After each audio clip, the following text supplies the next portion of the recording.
بسم اللہ الرحمن الرحیم الحمد للہ وحدہ والصلاة والسلام علی من لا نبی بعدہ۔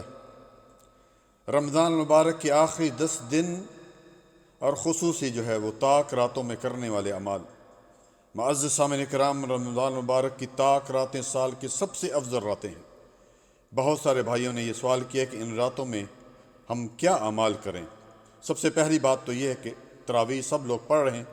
رسول اللہ صلی اللہ علیہ وآلہ وسلم نے فرمایا من قام مع الامام حتی ینصرف، کہ جس نے امام کے ساتھ تراویح شروع کی آخر تک رہا، وتر بھی پڑھے، اس کو پوری رات قیام اور تہجد کا ثواب ملتا ہے۔ نمبر 2، ان 10 دنوں میں ایک عظیم عبادت ہے اعتکاف۔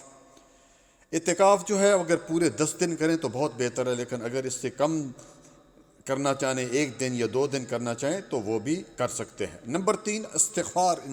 ان خاص کر ان دنوں میں، 10 دنوں میں، اور خاص کر ان راتوں میں استغفار کریں۔ ایک حدیث قدسی ہے، رسول اللہ صلی اللہ علیہ وآلہ وسلم نے فرمایا یا ابن آدم لو بلغت ذنوبک آنان السماء ثم استغفرتنی غفرت لک ولا ابالی، کہ اے آدم کے بیٹے، اگر تیرے گناہ آسمان تک پہنچ جائیں اور تو پھر استغفار کرے تو میں وہ تمام تیرے گناہوں کو بخش دوں گا۔ نمبر 4، اللہ تعالیٰ کا ذکر۔ ان دنوں میں اللہ تعالیٰ کا ذکر، ان راتوں میں اللہ تعالیٰ کا کثرت سے ذکر کریں۔ سبحان اللہ والحمد للہ ولا الہ الا اللہ واللہ اکبر ولا حول ولا قوۃ الا باللہ، اور اس کے بعد سبحان اللہ وبحمدہ سبحان اللہ العظیم۔ نمبر 5، دعائیں ہیں زیادہ سے زیادہ کریں، اور لمبے لمبے وہ سجدے کریں، سجدوں میں دعائیں مانگیں، سنتوں میں، نوافل میں وہ، لیکن اپنی زبان میں نہیں، عربی میں مانگیں۔ اور جو قرآنی دعائیں ہیں اور جو رسول اللہ صلی اللہ علیہ وسلم سے ماثورہ دعائیں ہیں، جیسے کہ اللہم انی اسألک الہدی والتقی والعفاف والغنی، اسی طرح قرآن کریم کی سب سے جامع دعا ہے ربنا آتنا فی الدنیا حسنہ وفی الآخرۃ حسنۃ وقنا عذاب النار۔ نمبر 6، اس میں درود شریف کی کثرت رکھیں۔ پیارے بھائی، رسول اللہ صلی اللہ علیہ وسلم نے کیا فرمایا؟